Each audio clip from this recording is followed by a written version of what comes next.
NelsonJoypad.com bring you another original. It's fucking great. The Culling is an upcoming multiplayer game that forces strangers to fight in a battle royale style, Hunger-esque deathmatch. There's not much to the game as it stands in early access, and the Culling will be available on Steam. I think it's one to keep an eye on. The gameplay is a simple concept: kill your enemies and survive to be the winner. There are two modes available, a straight up deathmatch and a team deathmatch mode. I never got the chance to team up with anyone and only played the solo deathmatches. The unlucky contestant will spawn from an airdropped crate at the beginning of the match, and they'll have 20 minutes to make sure that they're the last man standing. The FPS viewpoint is a standard for games like this, and the lack of peripheral vision turns out to be a good thing. The play area is pretty large, and enemies aren't easy to see. It throws some tension into what could have been a generic multiplayer game, and even though it can be a little bit tricky to complete tasks that require some precision or dexterity, combat for one, it does keep you on your toes. Where the Culling stands out is in the crafting system. You won't spawn with any weapons, and unless you get lucky with a random find, you're going to have to build your instruments of murder.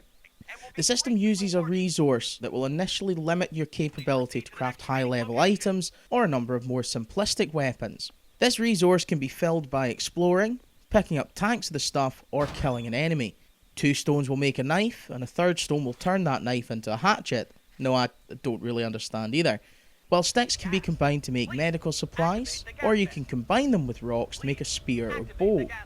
The different combinations and possibilities are impressive, but I think it will take a while to learn the combination of items to make a specific weapon. There's clearly work still needed on some of the animations. Running with a firearm looks disjointed, like I was a 1920s gangster firing a Tommy gun from the open window of a Ford. But I'm inclined to cut the Culling a break on this. After all, it's only a small taste of the game, and it's still in development.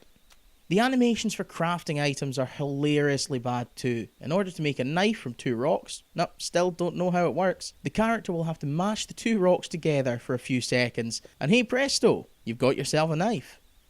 The playable area is a diverse one.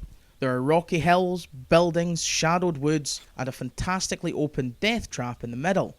With all of the different environments being lumped into one map, it means that stealthy players will be able to plant traps and ambushes from the woods, while more run and gun style players will be able to battle it out in the arena. The scoreboard is projected into a massive dome that covers the play area, kind of like the Hunger Games in their slideshow. It's an interesting way to incorporate the scoring system that's outside of the norm, so bravo!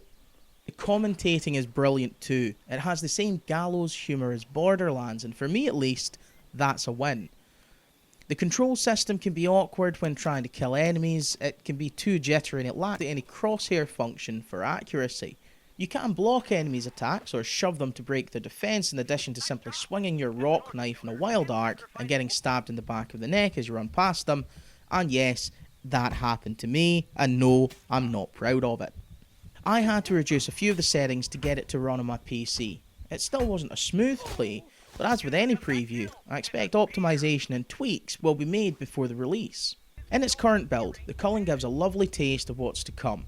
There may be issues with gameplay getting repetitive, but with the level of choice that's open to the player, I can see this pushing through that boundary of being a simple multiplayer deathmatch game, and if it's done properly, I can see the Culling becoming a new kind of esport. One where reaction time and knowing the maps takes a back seat to the competitive, tactical and at times hectic gameplay. I'm keen to see where the Culling goes from here, but I reckon it could be pretty damn high if they can get the right blend of tactical gameplay, humour and crafting. Ready a cannon and grab your Battle Royale kit bag, because this game might get raw on you.